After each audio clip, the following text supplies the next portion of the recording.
Hare Krishna. I'm very happy to be with you this evening. And I would like to speak on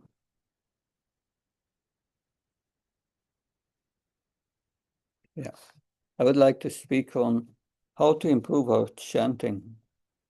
Who is chanting here? Oh, many. That's good. I'm also trying. But, if we are chanting the holy name, then in order to make progress, we must avoid offenses. And we will speak about that. But before we speak on spiritual subject matters, we need empowerment. And you can chant with me.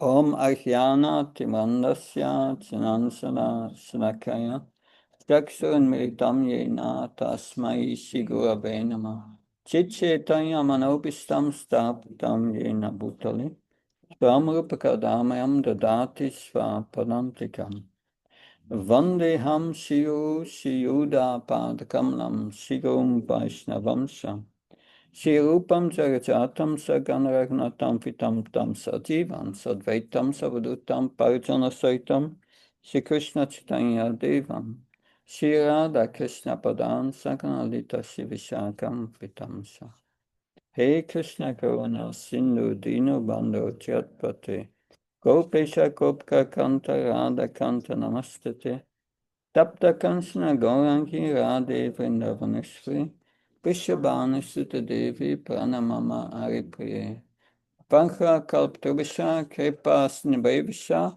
Patanam Pavanabhyo Vaishnavyo Namo Jaya Sri Krishna Chaitanya Prabhu Nityananda Shri Advaita Gadadhar Shivasadi Gaura Bhaktavinda Hare Krishna, Krishna Krishna, Hare Hare, Hare Rama, Rama Rama, Hare Hare. Namo Vishnu Padaya Krishnaya Bhutale Srimate Bhaktivedanta Swami Namani. Namaste Saraswata Devi, Gauravani Pacharani, Nirvishesha Sunyavadi Paskachai Tasatarani. Srila Prabhupada Ki.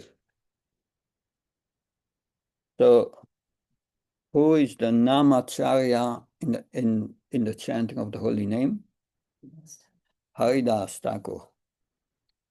And Haridas Thakur says that the chanting is a process. The chanting of the holy name is a process with 3 stages. Who knows these stages? What are the stages? What's the first stage of the chanting of the holy name called? The first stage is aparat. We make offenses because we don't have the proper inner attitude. It takes a while to come over that offensive stage. And the second stage, we already heard it, is namabhas. Namabhas is the clearing stage, or anartha nivritti. Then in the heart, gradually, the material desires are removed. That's the clearing stage. And the third stage? Super clear. Super clear. Super clear, yeah. It's close. It's close. It's called Sudanam. Sudanam. Then when you chant in Sudanam, the heart is already pure. And what happens when you chant in Sudanam? What's going to happen? When you come to that stage after 40 years chanting? We experience Krishna Prema. It's between. The heart is already cleansed, so that's not the issue. If you chant with a pure heart, you will develop Krishna Prema, develop love for Krishna. So the effect is different when you have a pure heart and chant. That when we chant with an impure heart and we give up the offenses, come in the clearing stage. So the first state is apparat, and the second state is namabhas. How do you go from one state to the other? Keep chanting. Keep chanting that offenses, yeah. Keep chanting is nice. We should always keep chanting. But there is a verse in the Padma Purana which says that even if one chants for many births, many lifetimes, the holy name, but commits these 10 offenses, he will not develop love for God. So it's so important to, but even if we chant with offenses, some purification is going on, but very little, very little. The most anaktas, the most impurities remains in the heart. So we have to give up these 10 offenses. We have 10 offenses, and this evening we will speak about 10 defenses. So what is the first offense? The first offense against the holy name? It's a sinful activity, the strength of the holy name. And that is the 8th offense, the seventh offense. Blaspheme the devotee who has spent his life in spreading, Yeah. preaching about him. Yeah, to blaspheme devotees who dedicate their lives for the preaching of the holy name. So blaspheme devotees that criticize devotees, very dangerous. That's an apparat. So what can we do to avoid that? What's the defense? What should we do instead of criticizing devotees? Glorifying the devotee. Glorifying the devotees, appreciate their good qualities. See what they do good. Yeah, and, yeah. To keep in mind this. And serve the devotees. Serve the devotees, appreciate their qualities, that they may have also some bad qualities, but bad qualities are material qualities. They are going with the body. Good qualities are spiritual qualities. These qualities are eternal qualities of the soul. These material qualities, they are temporary. That's not so important. So we should learn to see the good qualities. Lord Shiva is a spiritual master of, he has two kinds of disciples, Lord Shiva. He has disciples which great sages, whom is instructing them in the art of attaining Krishna Prema. That's very high. But there's also disciples in the mode of ignorance, spirits, oblogins, and all these lower creatures. And they have all bad qualities.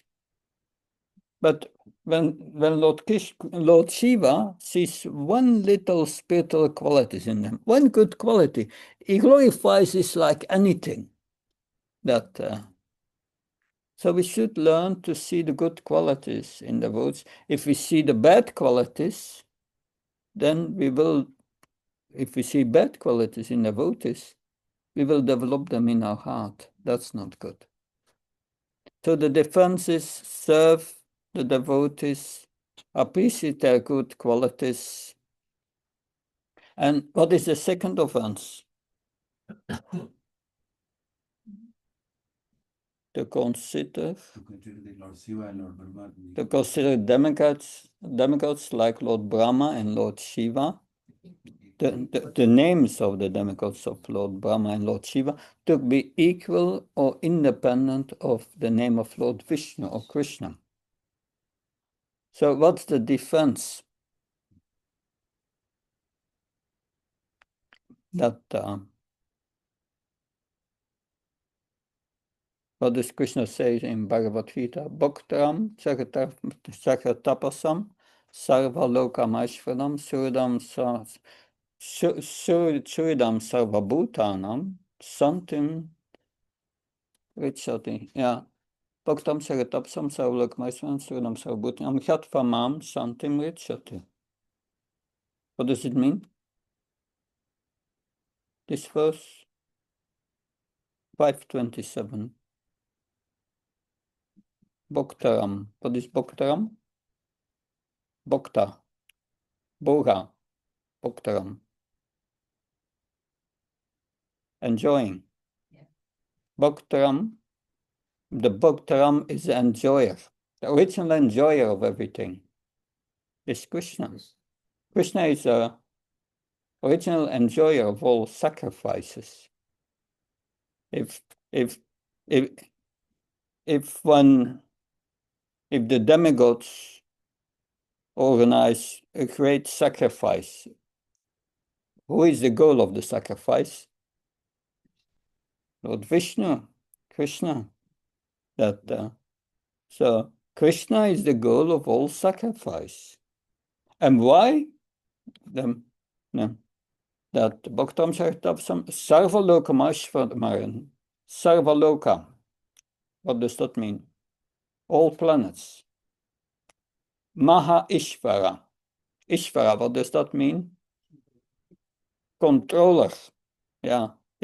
Krishna is the supreme controller of all the planets and the owner of all planets.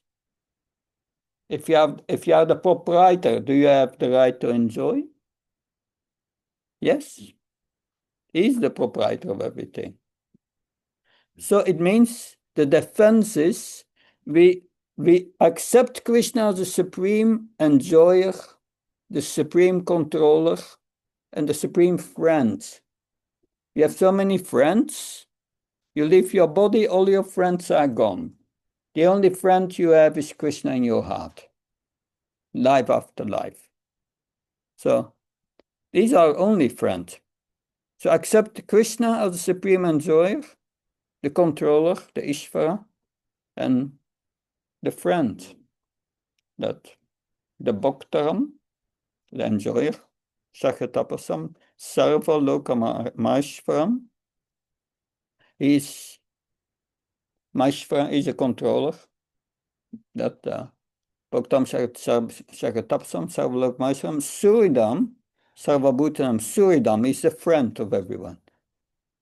So if we accept Krishna as that, then we see Lord Shiva, Lord Brahma, Ganesh, Hanuman, all these demigods.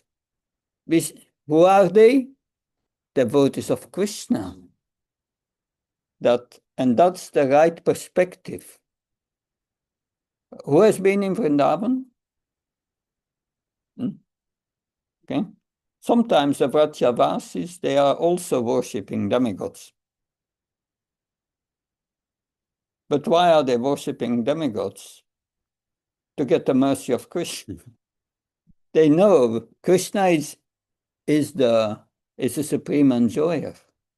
It's also mentioned in the Bhagavad Gita, in the 4th chapter, at the beginning of creation, that at the beginning of the creation, the living entities have been given sacrifice for Lord Vishnu.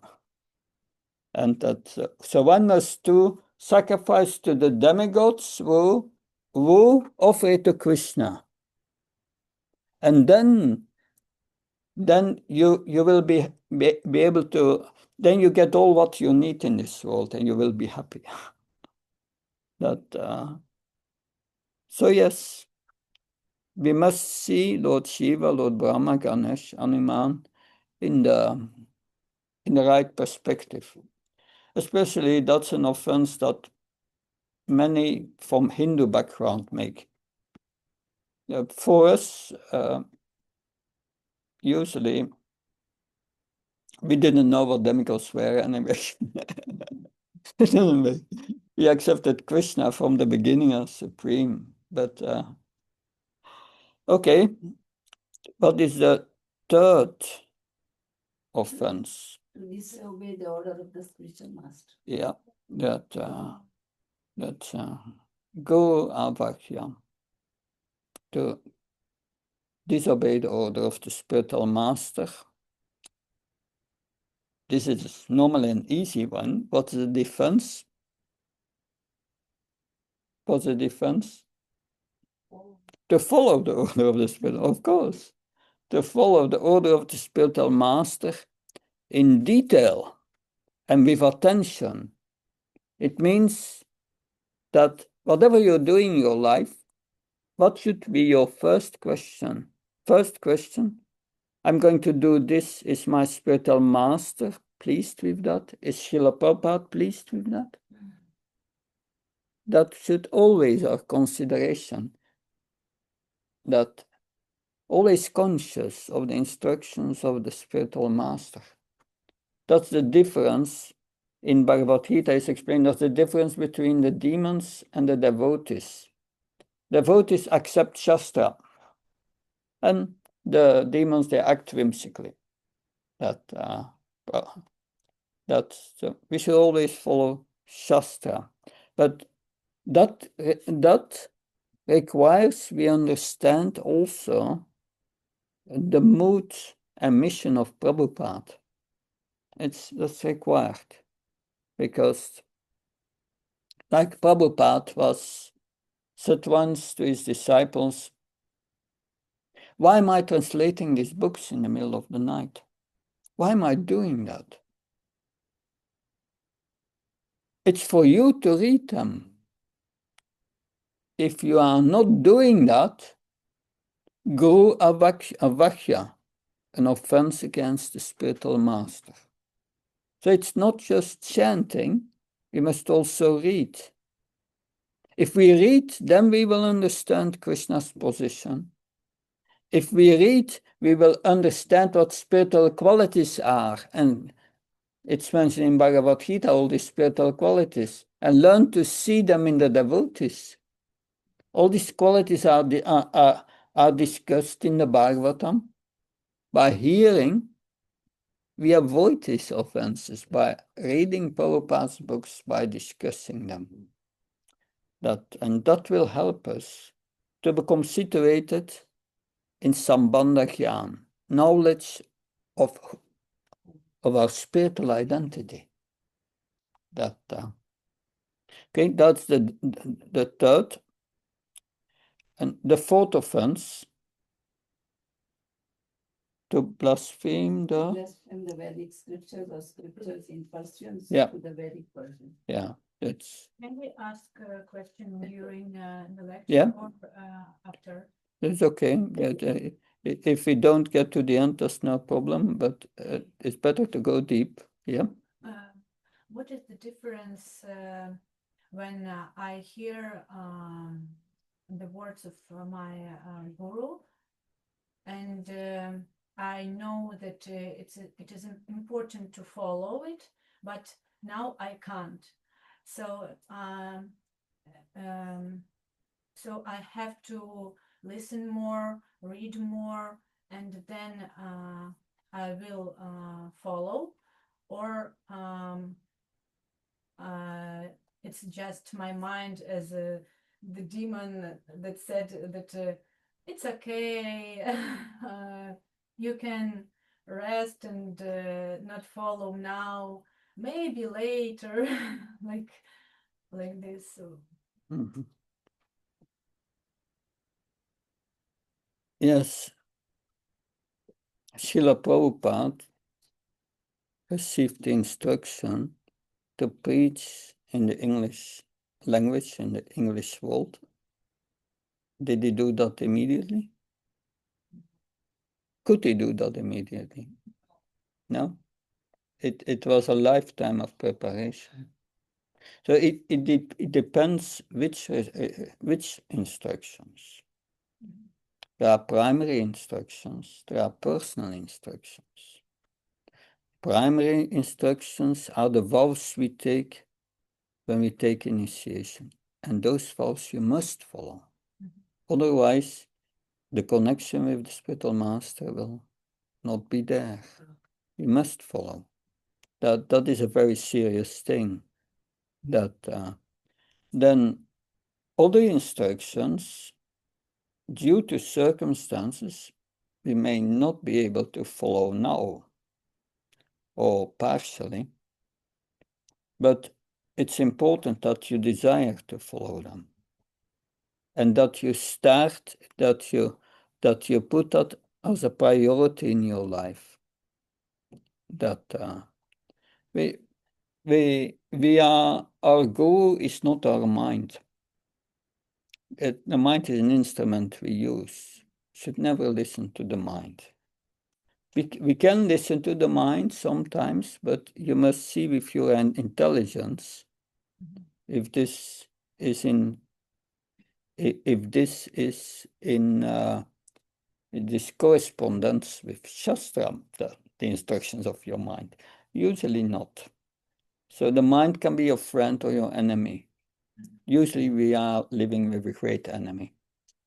The mind makes you identify with the body, because there's too much material desires and lust, which causes attachment and aversion, which makes you identify with the body. So it is important to make plans and to pray to Krishna to help you to follow these instructions. If one does not take that as a priority, then our advancement will be very, very slow. Because Krishna says, this soul has other priority. Okay, good, we wait, we are patient. But that's up to us. We can spend many lifetimes before going back to Godhead, or you can go in this life. It's up to us. Does that help to understand this? Okay, good. So we were at the fourth offense, to blaspheme the Vedic literature or literature in pursuance of the Vedic version. What's the defense?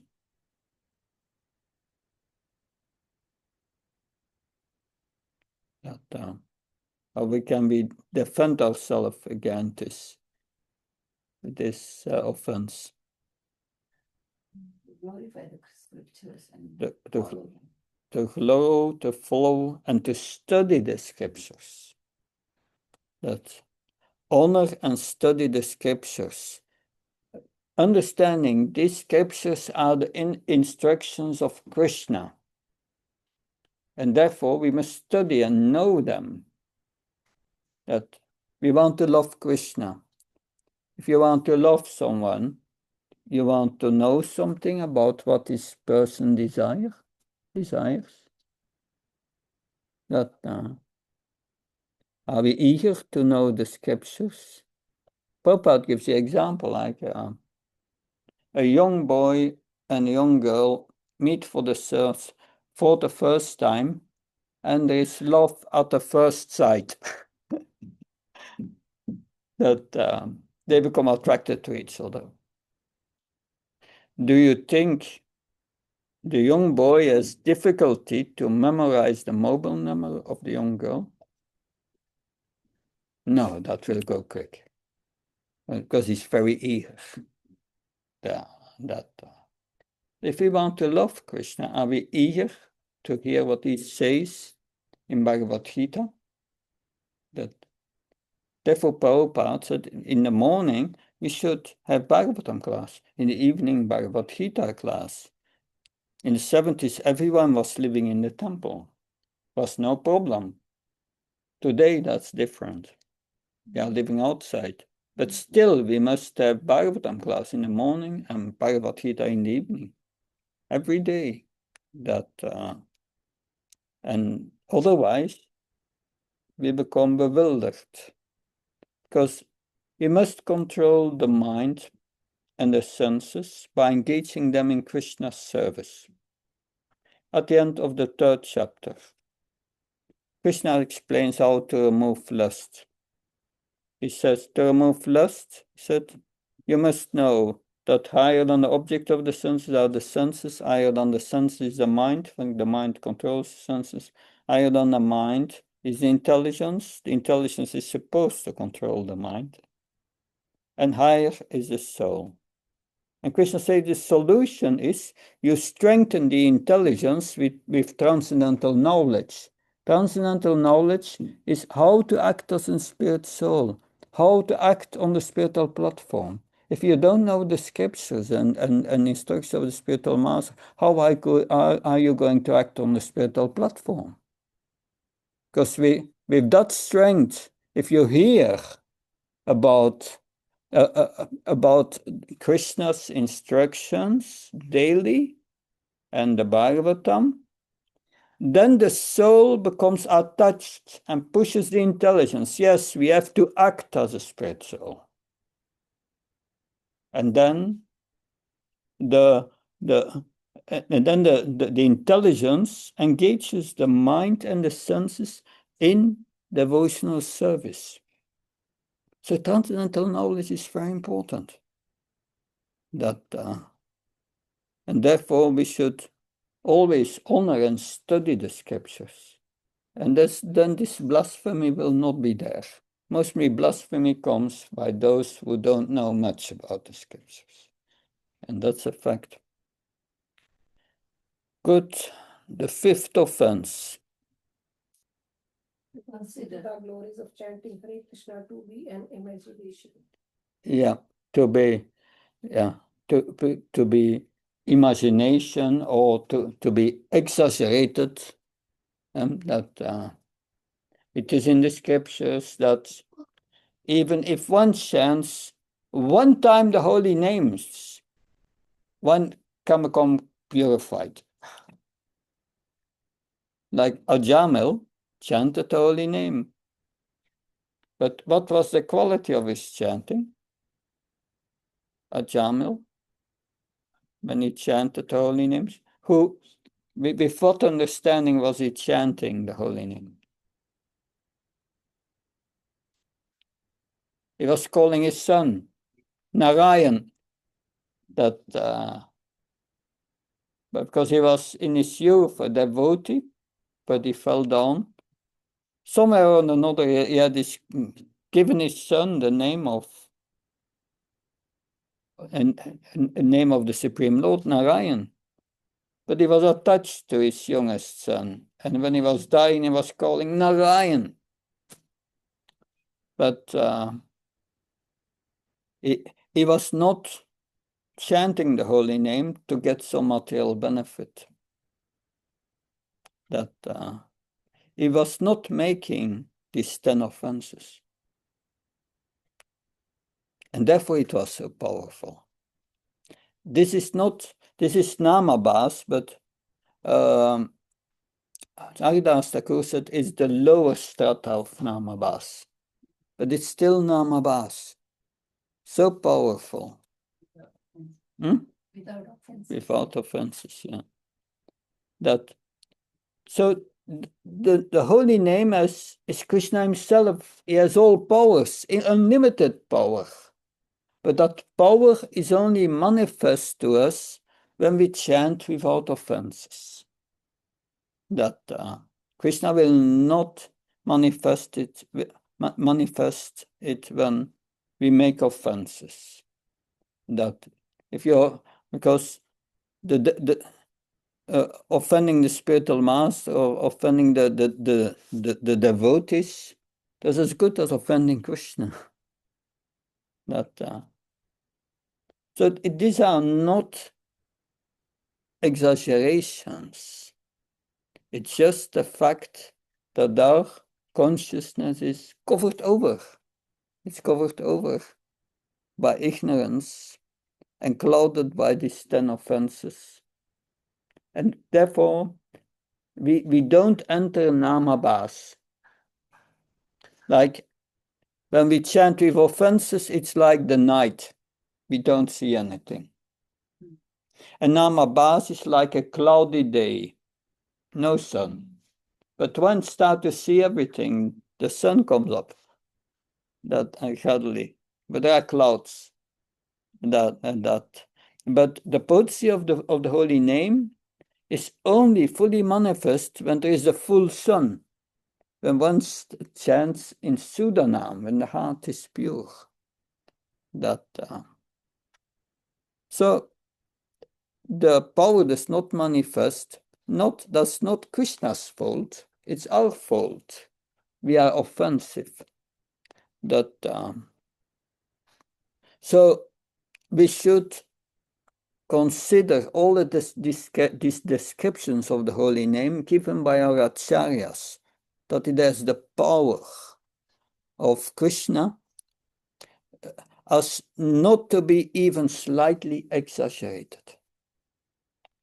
That's the difference. That that is the fifth offense. That and the sixth offense. To give some interpretation to the holy name of the Lord. Yeah, to give some interpretation of the holy name. So, what is the holy name? That the holy name is an import product. It's Krishna, but it comes from the spiritual world. The holy name, Goloka Vrindavan. That Kolokera Prema Dana Narottam Das Thakur said. The holy name comes from Golok. Everyone in Goloka Vrindavan, which is the highest part of the spiritual world, chants the holy name. That so many ways. That It's like Wi-Fi. Wi-Fi. No, that's it. But we know it comes from Golok. Who is the master of Golok? Krishna. Okay. Who is Lord Chaitanya?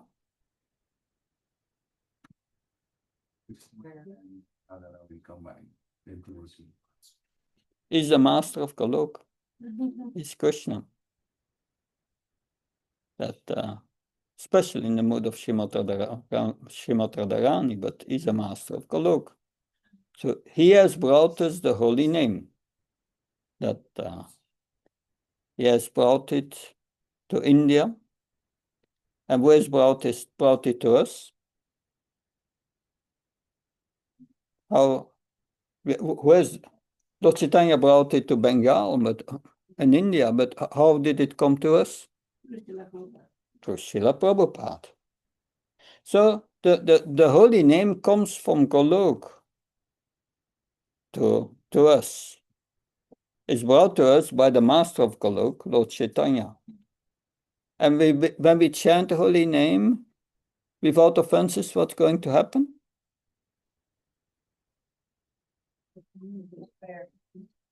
We go to Golok. We go to Golok. That's it. So it's a transcend. We should understand and accept that the holy name is a transcendental sound that's descending from the spiritual world. That always be aware. If we chant, carefully pronounce Krishna's names with love, it's Krishna and it's spiritual. And Prabhupada many times said you can chant Coca-Cola, Coca-Cola. How long can you chant it? You will be quickly bored. But if you chant the Hare Krishna mantra, it gives you energy, you feel. This is, we're chanting it for years. It's not boring chanting Hare Krishna mantra. So it is a transcendental sound. And the seventh offense. Yeah. What is the defense? Restrain from making painful. Yeah. What vow do we make when we take initiation? No illicit sex, no gambling, no intoxication, and no immediate. So it means our investment in chanting of the holy name, we should protect by following the four relative principles strictly. If we don't follow it strictly, then we commit this offense. Okay, and the eighth offense. To consider the chanting of Hare Krishna as one of the auspicious ritualistic activities which are offered in the Vedas as fruitive activities, karmika. Yeah, we chant Hare Krishna to get material benefit. That we take Krishna as our order supplier, that to give us everything what we need in this world to get a nice bodily experience. That is an offense. So in what mood should we chant? Not in that mood. What should be the mood? Ja.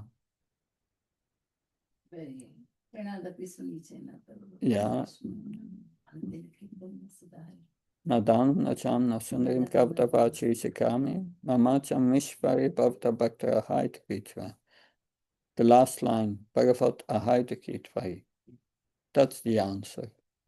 Only for the pleasure of Krishna, not for anything else. Only for the pleasure of Krishna. So we should transcend feeling of it's my duty to chant, it's my obligation, I've taken a vow. No, you must chant for the pleasure of Krishna. That's the defense. Yeah. Yeah. Could you tell the difference also when it material aims, or we build relationship with Krishna when we ask Krishna like for something, like for our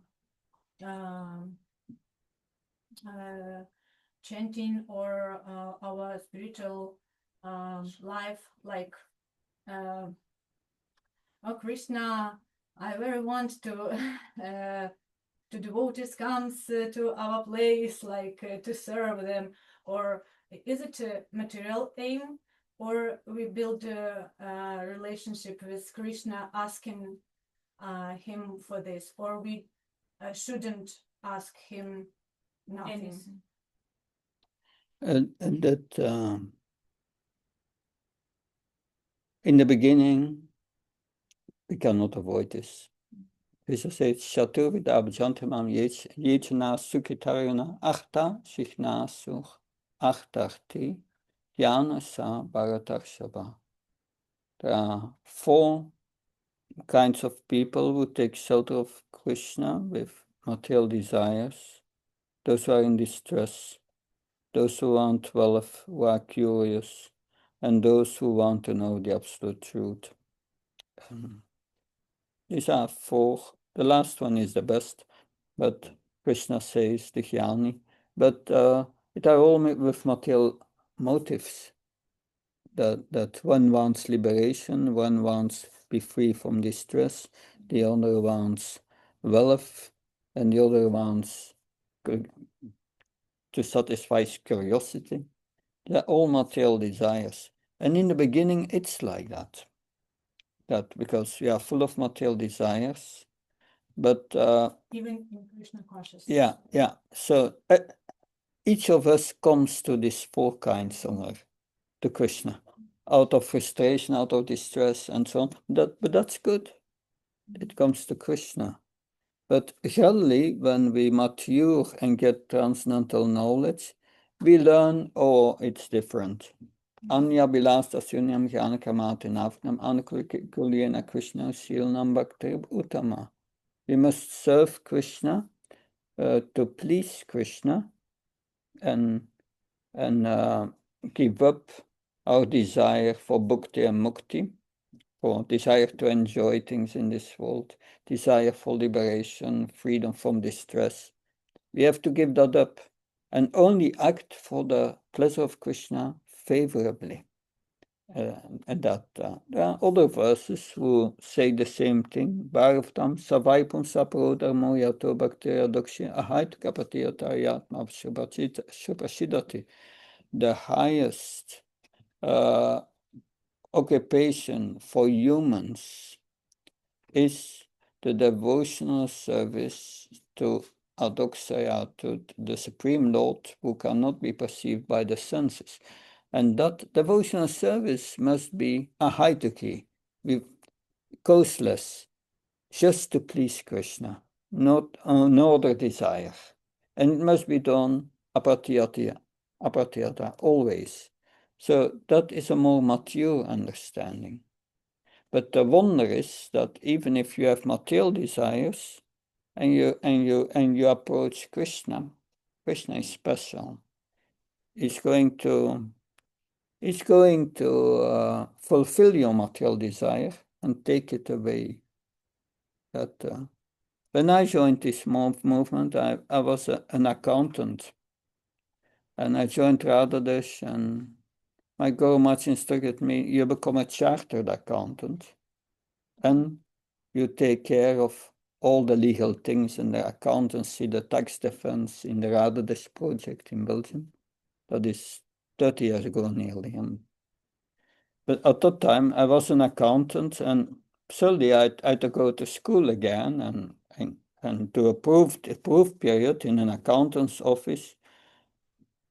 And I was addicted to driving big cars. I had a big BMW. But I was in Radhadesh, and I had to go to Antwerp. That's 3 times a week. And that's about 200 kilometers one way. It's 400 kilometers going back 3 times a week. Can you calculate 1,200 kilometers a week? I did that for 18 months,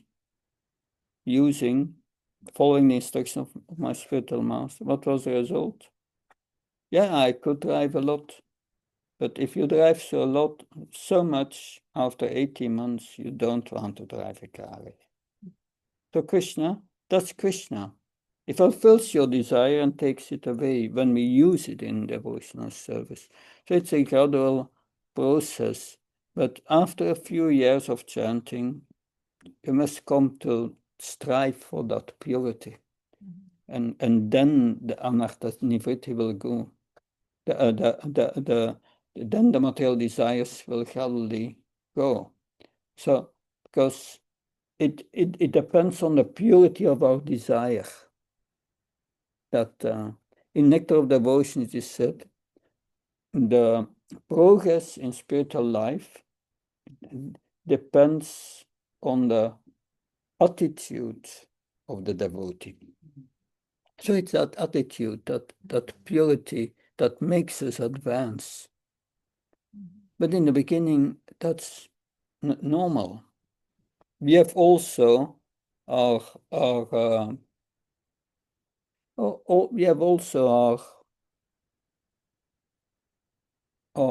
we say, we have our dislikes and likes. And so that's material. But mostly what we are good in, we like to do. And that is part of our philosophy. You cannot jump to that platform of purity in the beginning. That Prabhupada said you must dovetail. Dovetail is a word that comes from carpentry. Carpentry, you have 2 pieces of wood, one with holes, and the other comes, some things come out, and it fits perfectly in each other.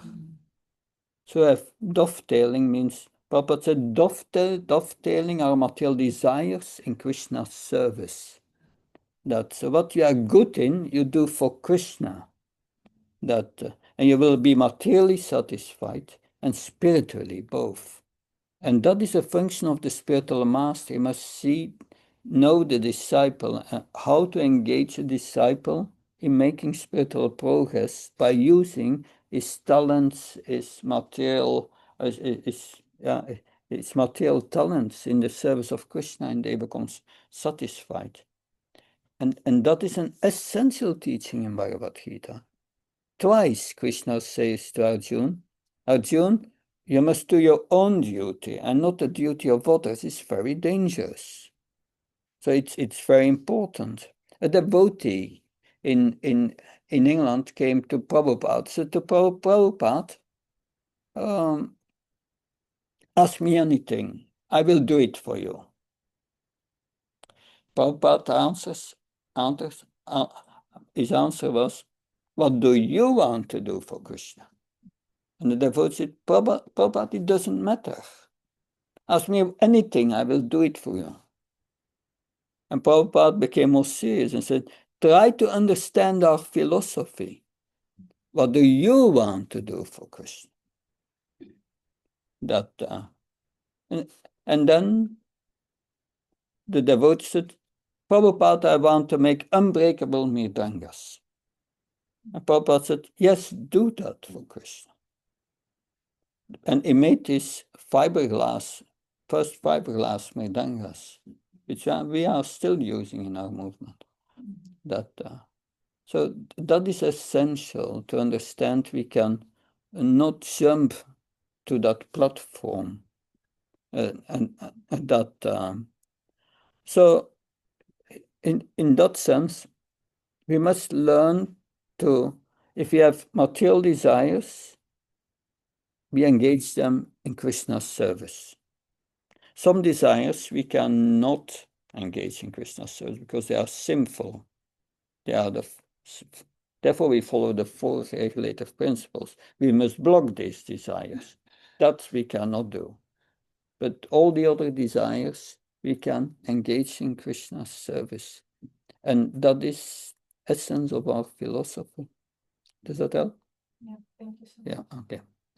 Okay, that was the 8th offense. The 9th offense. To instruct a faithless person about the glories of the holy name. Okay. This is a difficult one for me to understand. Yeah. What is the conclusion of Bhagavad Gita?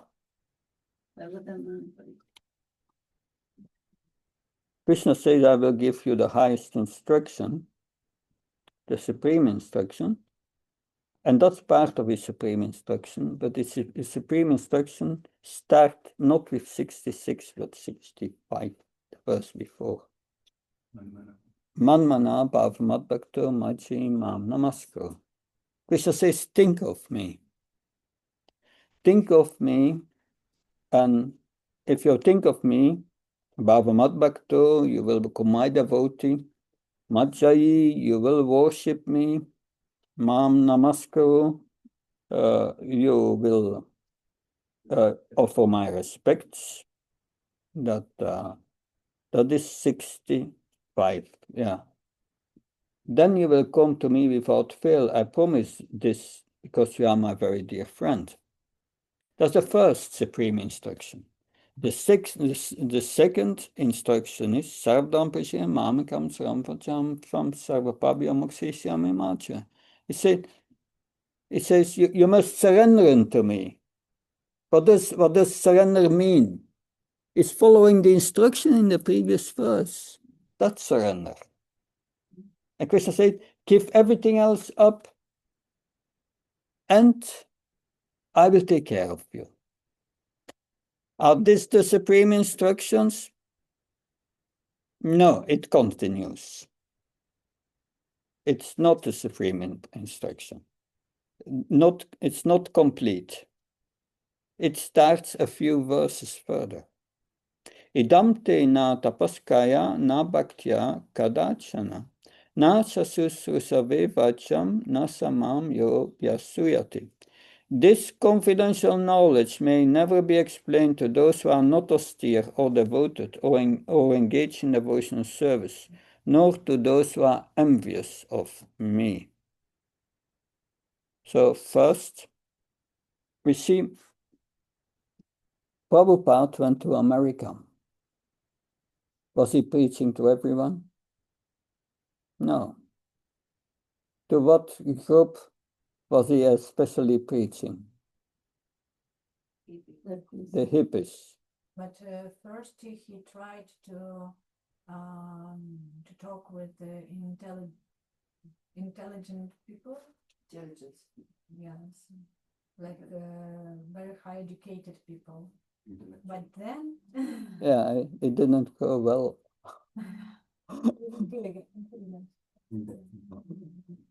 Yeah, he met in Butler. He met also with so many people. It's Skype that, but he was talking to them, but he didn't give all this confidential knowledge to them. That's another thing. Yes, that Krishna wants us to preach to those who are receptive, that who are already a little pious.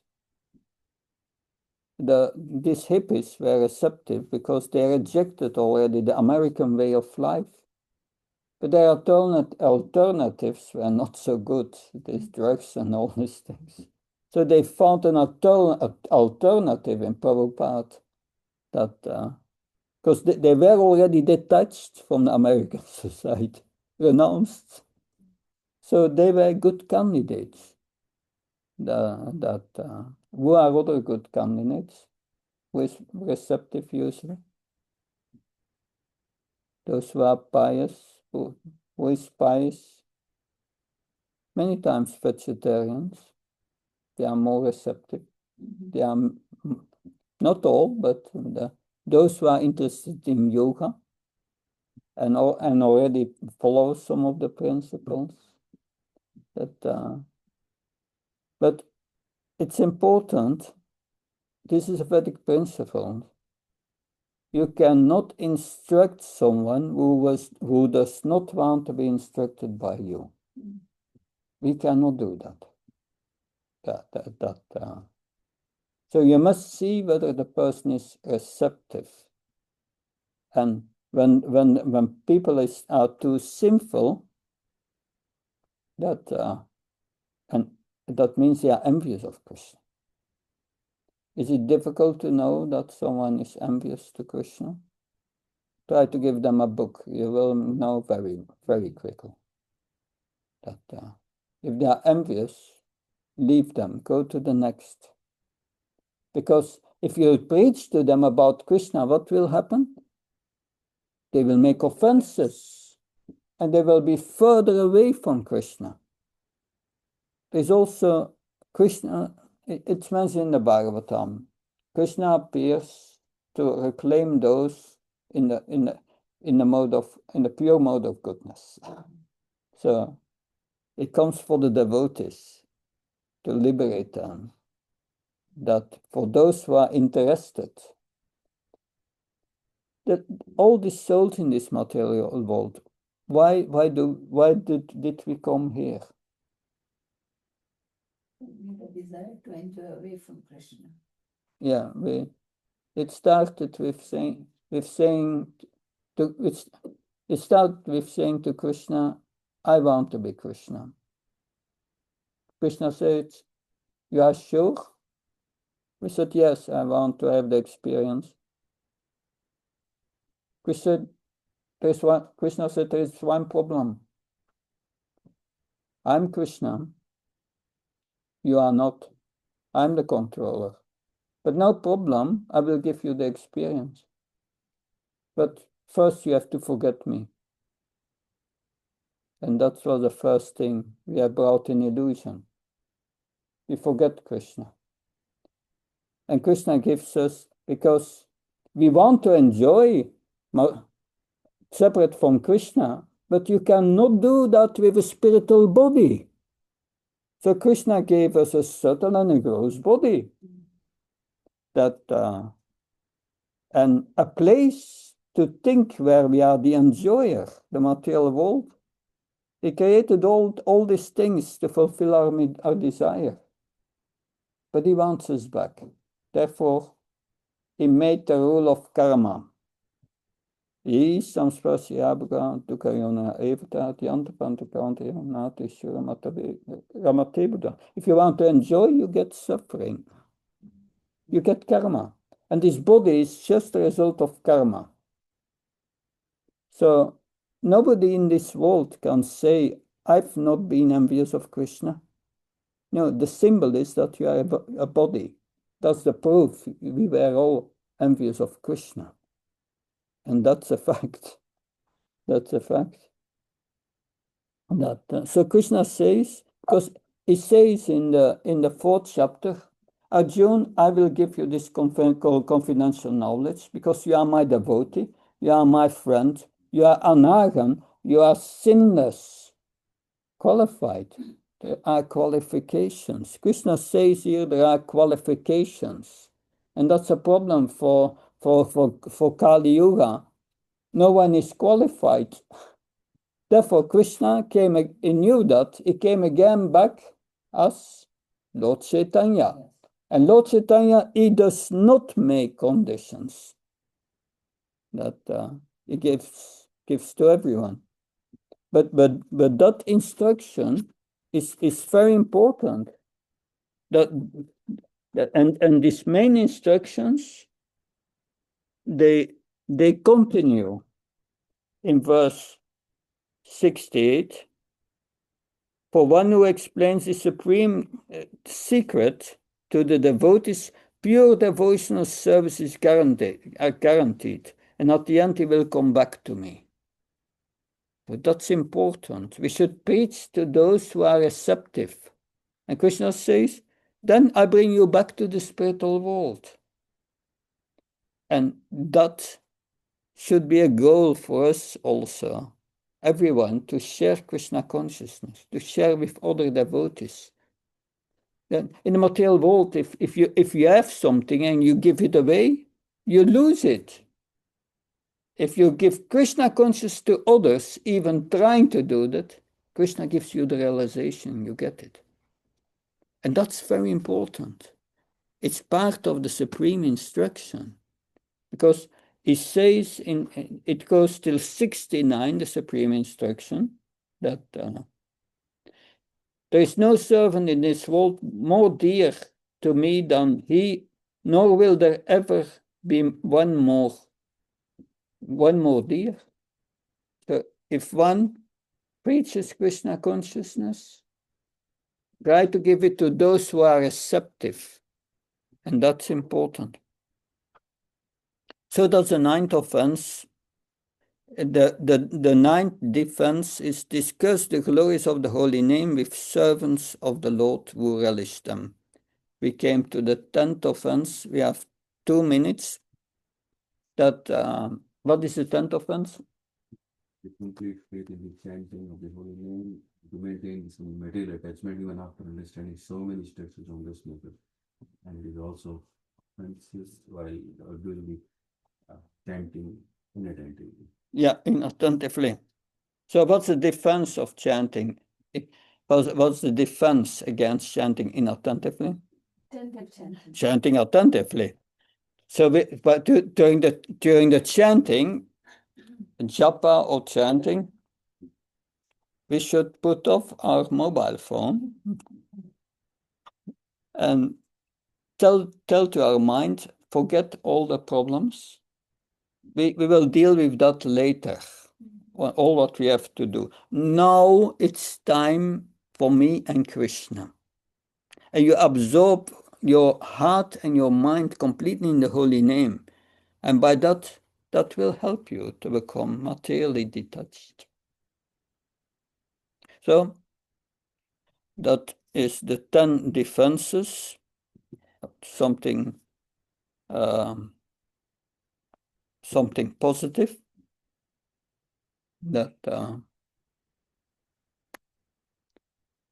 thank you very much. Our time is over. But, good. Jai Prabhupada. Hare Krishna.